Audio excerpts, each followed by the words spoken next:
Hello friends, இன்றைக்கி நம்ம வீடியோவில் லெமன் ரைஸ் எப்படி செய்கிறதுன்னு பார்க்கலாம்.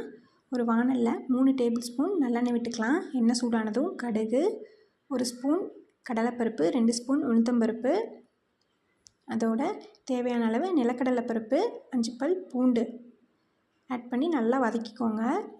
அதோட ஒரு கொத்து கருவேப்பிலையில் நறுக்கி வச்சுருக்க ஒரு 5 சின்ன வெங்காயம், ஒரு வரமிளகா, ஒரு பச்சை மிளகா சேர்த்து நல்லா வதக்கிக்கலாம். வதங்கினதும் 1/4 ஸ்பூன் பெருங்காயத்தூள், 1/2 ஸ்பூன் மஞ்சள் தூள் ஆட் பண்ணிக்கலாம். ஆட் பண்ணி நல்லா மிக்ஸ் பண்ணி விட்டுக்கலாம்.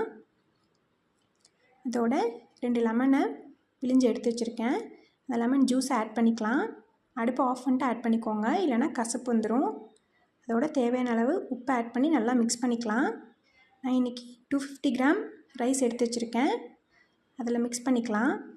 நல்லா மிக்ஸ் பண்ணிக்கோங்க. அவ்வளோதான்.